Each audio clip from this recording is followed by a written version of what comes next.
Yeah, the history is full of much madness in that area of people trying and experimenting with different things to see what works. I mean, the first computer was built Mhm.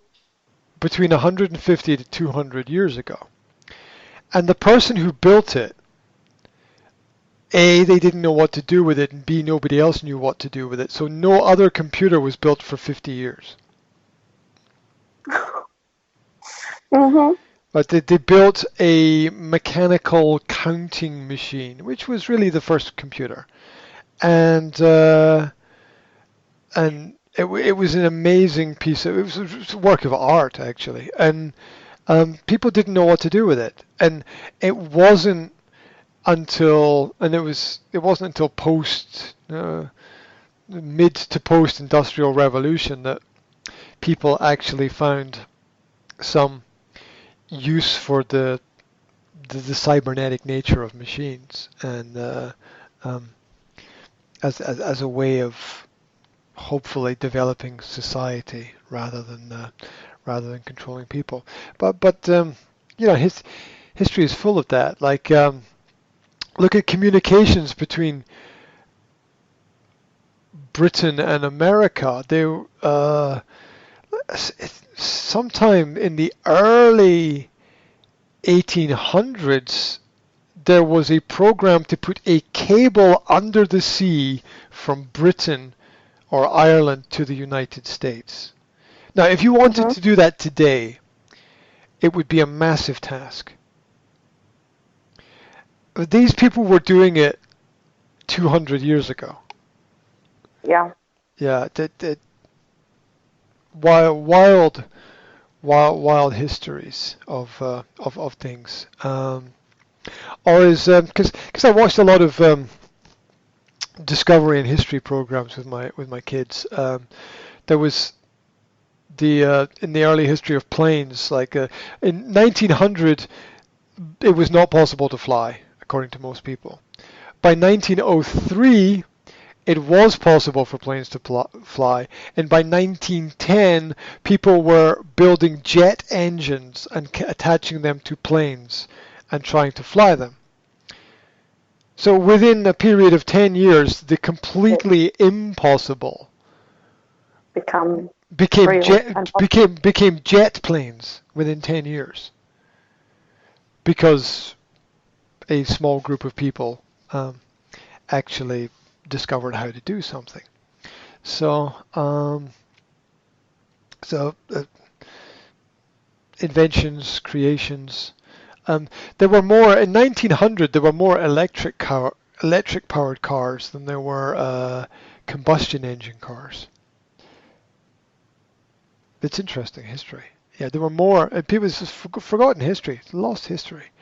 Um, and now, 100 years later, we're going back to the technology we had 100 years ago, as if As they it's go. yeah, as if it's new to Rediscover. yeah, rediscovery. Yeah, absolutely, ab- ab- absolutely. It's um, I think we lose just like in our minds, we lose or bury more information than we remember, and I think that the history of society is like that very much as well. Like we're always finding now that we have planes and Earth scanning satellite pictures, we're finding ancient roads that we forgot that we built and ancient cities that we didn't know existed, and we're just learning more and more and more about our own history, and it's very much a forgotten history.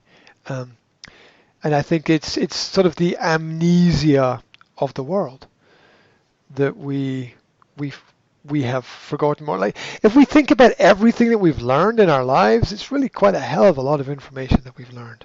All the experiences we have, everything that we've done on a daily basis, Mhm. it's a lot. If you could recall instantly every conversation that you had, exactly what you said and exactly what they said, you would only be disappointed with other people. because be, be, Mm-hmm. because you would know what they forgot, and they would not, and and it would, it would just it would make you realize the truth of everything a lot more, but that probably wouldn't be very helpful because you're the only person who would know um, in that context. And then when you say to somebody, as has happened with me many times, where I've said, "Well, you said blah blah blah," and they said, "Oh no, I didn't," and so, "Oh, for fuck's sake, here we here we go again, right?"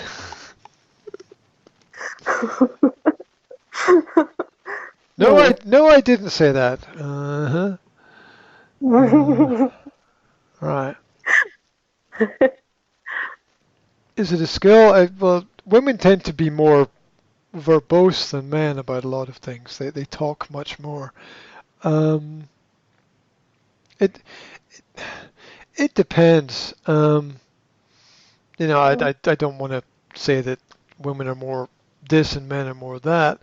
Although, um, look at there are certain facts about history. Women are more responsible for bringing up children throughout history. Men are more responsible for technical and scientific advancements throughout history. And neither could have happened without the other, right? It's the yin and yang of things. What what good is what good is cooking a meal if there's no one to eat it and appreciate it, right?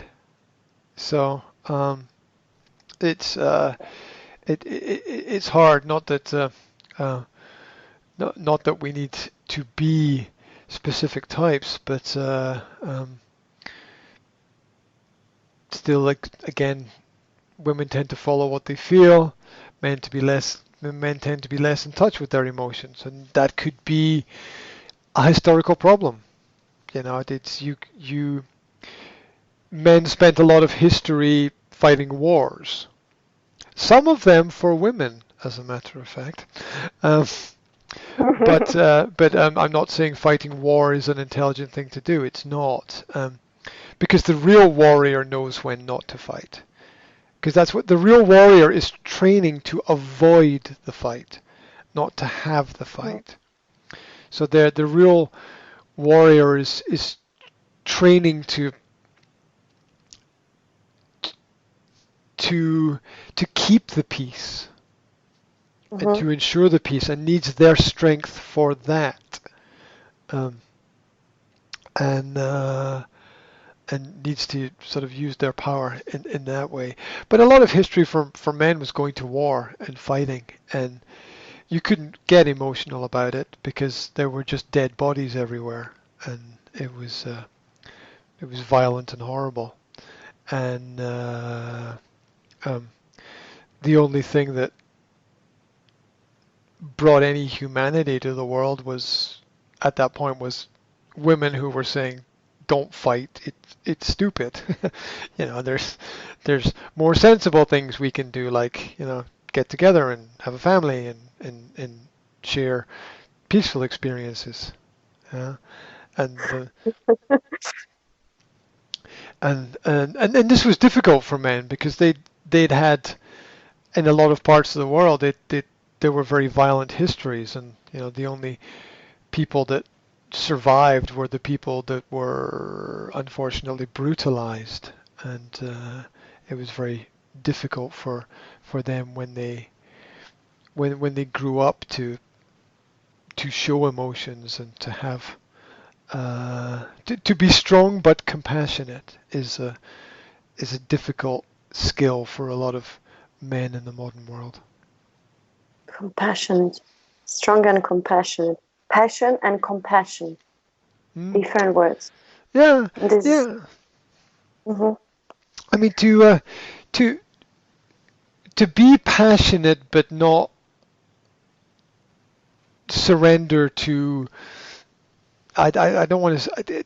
In a certain sense in life, you do need to surrender to some things, but to not surrender to everything. To not lose yourself, basically. I mean, I would say surrender to who you are, but don't. Don't. It's just don't live your life by the rules of others. I would say make your own, or create your own set of rules that work for yourself, and that's a much more practical way to approach approach life, I think, because we're all individual people. So the one size philosophy only works with t-shirts. It doesn't even work with t-shirts, right? You know, it's one one one One one size. one size fits all doesn't work very well, which is why the moment human beings get things, they personalize them or change them a little bit to make them their own. And then that's what makes things enjoyable. The fact that we make it our own. Everybody's like, you might have 20 people with the same smartphone, but you look at their home screens, they're going to have different applications on the home screen. They're going to have a different picture there. They're going to personalize it in a different way, which is important for them. So if Computer companies are doing that with an either it was a flag or name on your laptop.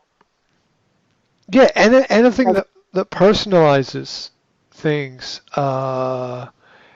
usually makes it more personal or important to that person. Naturally. The negative side is that if you then wanted later to sell your computer to somebody else, they wouldn't want it because it had your name would on be it.